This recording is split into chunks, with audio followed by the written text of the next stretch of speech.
morning, everybody. Hello, queers. Hello, allies. I'm Peter Johnson. I have a very long history with London Business School and with EUROUT. So Peter Johnson, my pronouns are he, him. My nickname is PJ. I think one thing about EUROUT... Do you want to use the microphone just in case people... Actually, do I need a microphone?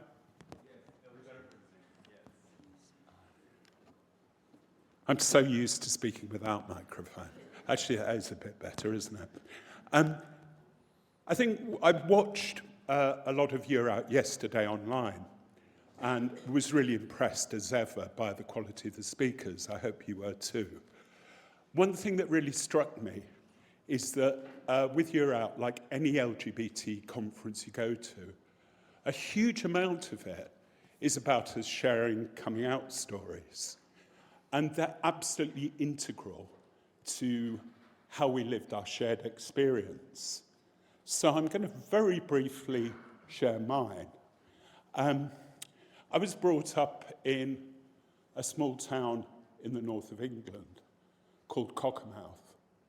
And there is actually a town called Cockermouth, which does lead to endless amusement.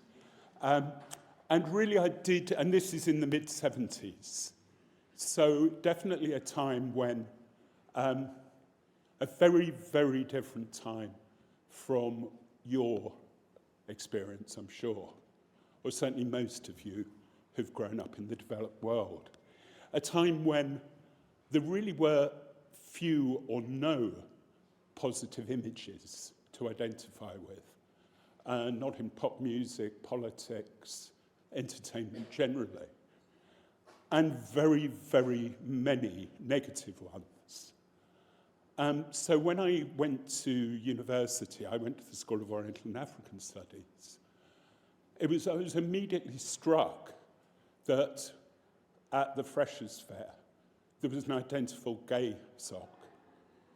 And that was kind of quite revolutionary for me, the fact that there were self-identified LGBTQ people, which even though it took me maybe a few months to come out, just the fact that there were other people who were prepared to make that public identification was extremely important.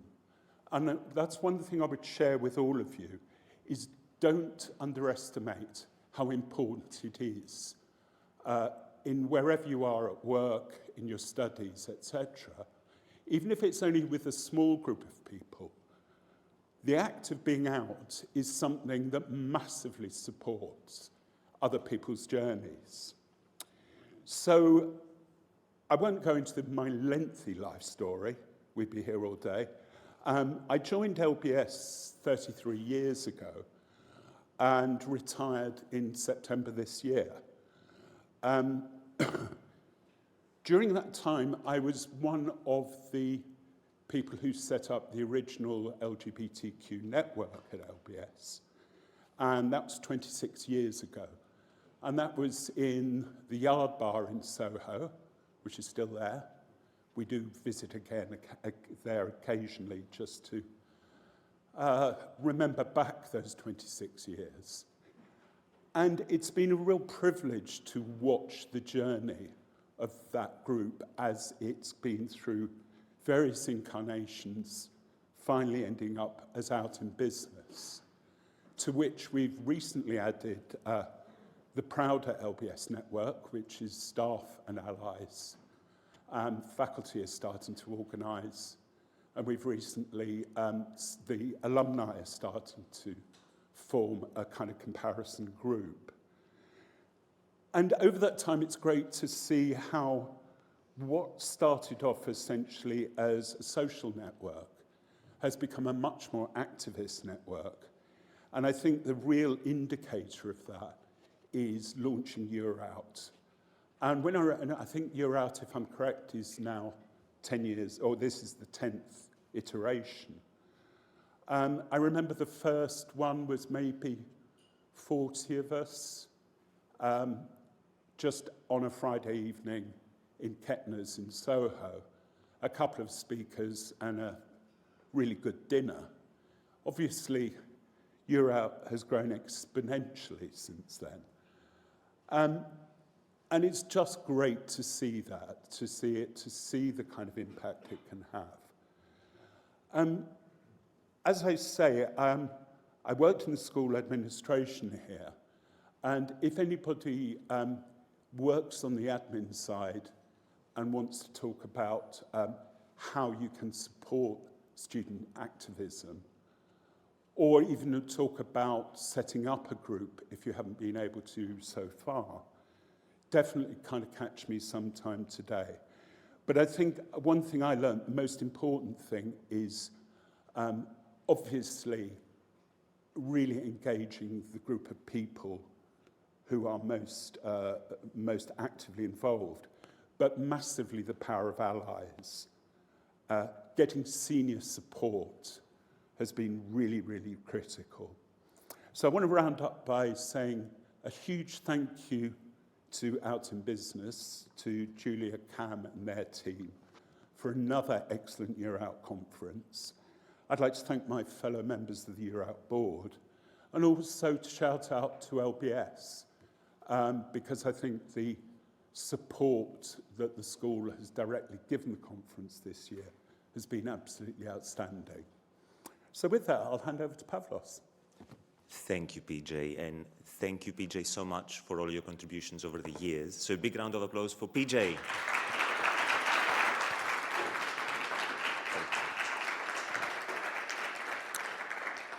So welcome to day 2, everybody. I would like to also welcome you on behalf of the board and also on behalf of Pride at BCG. I'm a partner at BCG, and also I lead the Pride at BCG regional network in Europe, South America, Middle East, and Africa. So my first memory of EUROUT actually is joining in 2015, around 2015, for a EUROUT conference, and I'm impressed how much it has grown.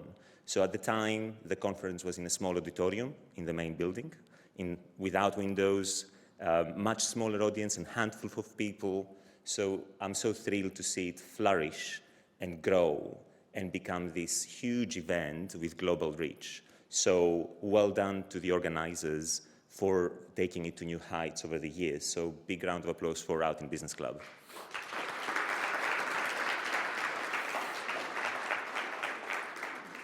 And of course, I'm very thrilled and very humbled also to be part of the advisory board, which also is a very big part of the role that I do. So really happy that I've been able to participate in that space.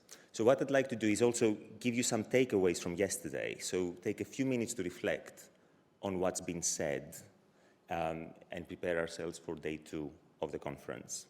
So yesterday what we heard from Julio is that diverse companies are better because they reflect society. And diversity and inclusion means including people who are not like us. And curiosity and imagination are fundamental to life, work, and business. In the Navigating Queer Identities in a Global Setting panel, I was deeply touched by the profoundly personal stories and struggles of Mood and BC. And wow, I was really touched and amazed by their strength, resilience, and perseverance. Some of the key takeaways included: take risks in being yourself in the organization that you're part of. Volunteer time and money, and take the lead from organizations in places where being LGBT is not that easy. There is nothing wrong with having privilege, but recognize it and use it to make the world a better place. We heard the beautiful story of accidental role model Jackie, and Carrie talked about the wonderful and important work at AKT in helping young LGBT people who face homelessness. Alberto talked to us about the power of networking and the importance of authenticity in building genuine relationships. We all laughed with Victoria and her jokes. And at the panel, Is It Safe to Be You?, one of the key takeaways for me was just be you.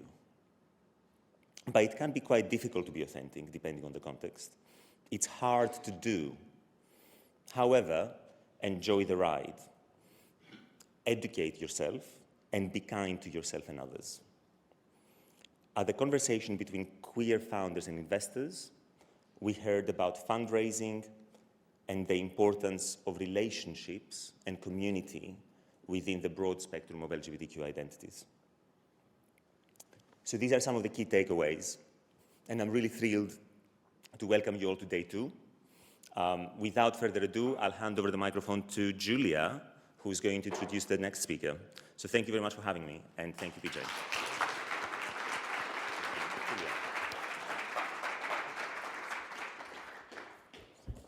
Thank you, Pavlos. Thank you, PJ. Hey.